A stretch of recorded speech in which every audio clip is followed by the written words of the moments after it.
women are asking me about Meno belly, fat accumulated in the midsection during menopause.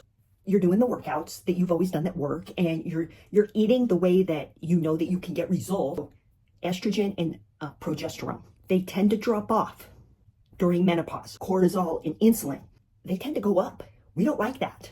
When cortisol and insulin hang out together, they tend to cause a lot of weight gain, especially around the midsection. You're tired, you're hungry, you got cravings galore. The part of your brain that wants to work and stay on track is turned off. The part of your brain that says, oh, let's have our rewards and stuff, oh, that's turned on. We don't want cortisol and insulin hanging out together. They get into too much trouble.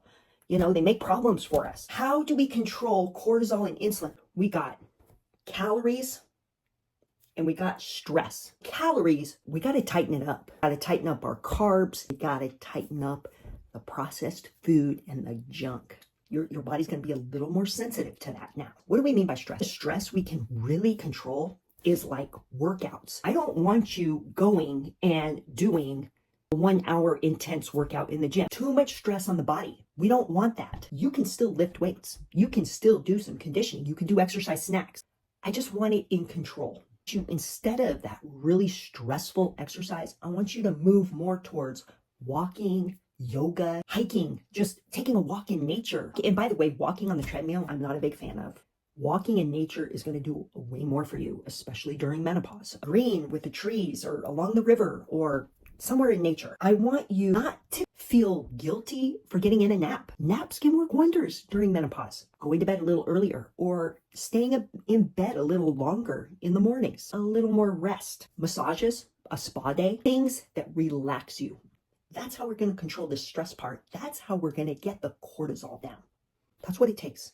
Resting is part of the program. I have worked with so many different types of people, and sometimes rest is the hardest thing to get them to do. I'm just telling you, that's what works. Now, a lot of people don't believe me, and they'll keep going hard, and they just keep going hard. If you don't take care of your rest, God is going to make you rest. I've seen that for years in people. These people, when they start resting, because they're forced to, you know, they have an injury or they're sick or whatever, and all of a sudden they're like, oh my gosh, why is it that I've missed a week of training or several days or whatever it is? I'm like losing fat. How is that? Well, because you're resting now. It's not because you're sick. It's because you are resting and your cortisol is coming down. And that's what we want. Here's takeaway.